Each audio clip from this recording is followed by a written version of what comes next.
Assalamualaikum warahmatullahi wabarakatuh. Perkenalkan, nama saya Caesar Muhammad Ayub. Di sini saya akan menjelaskan mengenai perjalanan regulasi komunikasi digital. Regulasi adalah peraturan perundang-undangan yang berada di bawah undang-undang dan juga dianggap sebagai alat untuk mencapai tujuan sosial hingga tujuan ekonomi. Regulasi adalah untuk mengontrol masyarakat dengan aturan-aturan tertentu.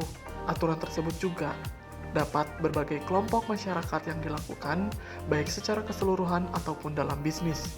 Peraturan ini juga berlaku pada berbagai lembaga masyarakat, baik itu keperluan untuk masyarakat umum maupun untuk bisnis. Tujuan regulasi mengacu kepada ekonomi atau dikenal dengan istilah economic regulations. Regulasi tidak hanya mencakup regulasi ekonomi saja, namun juga regulasi sosial, menjaga dan melindungi serangkaian peraturan yang sudah dibuat atau peraturan yang berlaku pada suatu lembaga. Fungsi regulasi ialah menjaga dan melindungi hak dan kewajiban, mewujudkan dan menumbuhkan rasa patuh, aman, dan damai, memberikan keseimbangan dalam hal dan batasan. Sejarah perkembangan regulasi penyiaran digital di Indonesia.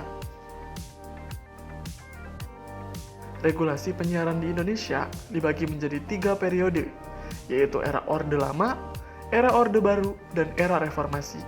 Di dalamnya terdapat regulasi yang berbeda dari satu periode ke periode lainnya. Selanjutnya akan dijelaskan berdasarkan periodisasinya. Yang pertama, era Orde Lama. RRI dan TVRI lahir di zaman ini dan mereka adalah stasiun radio dan televisi pertama di Indonesia.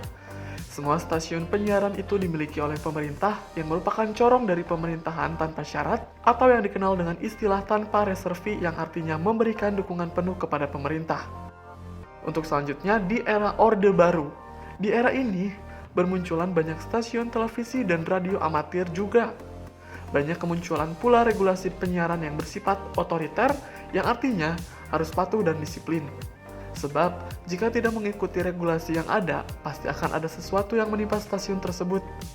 Di orde ini pula, hak kebebasan pers benar-benar dihilangkan demi kepentingan beberapa kaum saja. Selanjutnya di era reformasi. Akhirnya, hak kebebasan pers kembali, tetapi tidak sebebas orde lama. Sebab, di zaman ini, sudah muncul sebuah lembaga baru yang tugasnya mengendalikan konten yang ada di sebuah penyiaran. Lembaga ini disebut KPI, yang kepanjangannya dari Komisi Penyiaran Indonesia.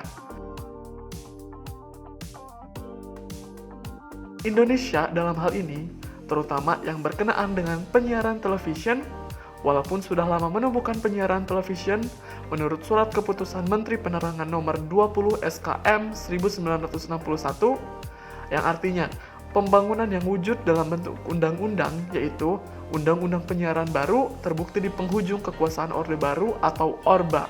Masa awal reformasi UU nomor 24 tahun 1997 dan UU nomor 32 tahun 2002, dari dua UU yang wujud yang relatif baru dilaksanakan adalah UU nomor 32 tahun 2022. Sekian dan terima kasih. Wassalamualaikum warahmatullahi wabarakatuh.